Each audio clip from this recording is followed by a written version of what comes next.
എന്തുകൊണ്ടാണ് ഇറാനിലെ പ്രതിസന്ധി ചൈനയെ ഇത്രയധികം ബാധിക്കുന്നത്? കണക്കുകൾ പരിശോധിച്ചാൽ അത് വ്യക്തമാകും. ഇറാന്റെ മൊത്തം എണ്ണ കയറ്റുമതിയുടെ സിംഹഭാഗവും, അതായത് 80 മുതൽ 90% വരെ വാങ്ങുന്നത് ചൈനയാണ്.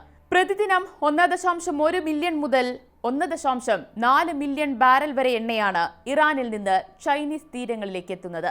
അമേരിക്കൻ ഉപരോധം നിലനിൽക്കുന്നതിനാൽ രാജ്യാന്തര വിപണിയേക്കാൾ വളരെ കുറഞ്ഞ നിരക്കിലാണ് ഇറാൻ ചൈനയ്ക്ക് എണ്ണ നൽകുന്നത്. റിപ്പോർട്ടുകൾ പ്രകാരം ഈ വിലക്കുറവ് വഴി മാത്രം കഴിഞ്ഞ വർഷം ചൈന ലാഭിച്ചത് ഏകദേശം $10 ബില്യൺ. അതുകൊണ്ട് തന്നെ ഇറാന്റെ എണ്ണ നിലയ്ക്കുന്നത് ചൈനയുടെ ഉൽപാദന മേഖലയുടെ ചെലവ് കുത്തനെ കൂട്ടും. അമേരിക്കയുടെ പുതിയ നീക്കം ഇറാനെ മാത്രം ലക്ഷ്യമിട്ടുള്ളതല്ല, അത് നേരിട്ട് ചൈനീസ് ബാങ്കുകൾക്ക് നേരെയാണ്. ഇറാനുമായുള്ള ഇടപാടുകൾക്ക് സഹായിക്കുന്ന ചൈനീസ് ബാങ്കുകളെ ആഗോള ഡോളർ വിപണിയിൽ നിന്ന് പുറത്താക്കുമെന്നാണ് മുന്നറിയിപ്പ്. ഇതിനു പുറമെയാണ് ട്രംപിന്റെ 25% താരിഫ് ഭീഷണി. അതായത് ചൈന ഇറാനിൽ നിന്ന് എണ്ണ വാങ്ങുന്നത് തുടർന്നാൽ ചൈന അമേരിക്കയിലേക്ക് കയറ്റി അയക്കുന്ന ഉൽപ്പന്നങ്ങൾക്ക് ഭീമമായ നികുതി നൽകേണ്ടി വരും. ഇത് ചൈനീസ് സമ്പദ് വ്യവസ്ഥയെ സംബന്ധിച്ചിടത്തോളം ഇരട്ട പ്രഹരമാണ്. ഒരേ സമയം ഇന്ധനച്ചെലവ് കൂടുകയും കയറ്റുമതി വരുമാനം കുറയുകയും ചെയ്യുന്ന അവസ്ഥ.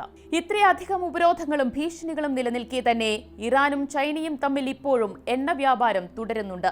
ഈ പ്രതിസന്ധികൾക്കിടയിലും എങ്ങനെയാണ് ഇറാൻ ചൈനയിലേക്ക് എണ്ണ എത്തിക്കുന്നത് എന്നതാണ് ലോകത്തെ ഞെട്ടിക്കുന്ന കാര്യം. ഡാർക്ക് ഫ്ലീറ്റുകൾ എന്ന കപ്പലുകൾ വഴിയാണ് ഇറാൻ ചൈനയിലേക്ക് എണ്ണ എത്തിക്കുന്നത്. ഉപരോധങ്ങളെ മറികടക്കാൻ ചൈനയും ഇറാനും ചേർന്ന് നടത്തുന്ന നിഴൽ യുദ്ധമാണ് ഡാർക്ക് ഫ്ലീറ്റുകൾ. ട്രാക്കിംഗ് സംവിധാനങ്ങൾ ഓഫാക്കി നടുക്കടലിൽ വെച്ച് എണ്ണ മാറ്റുന്ന ഈ കപ്പലുകളാണ് ചൈനയുടെ ഊർജ്ജ ലഭ്യത ഉറപ്പാക്കുന്നത്.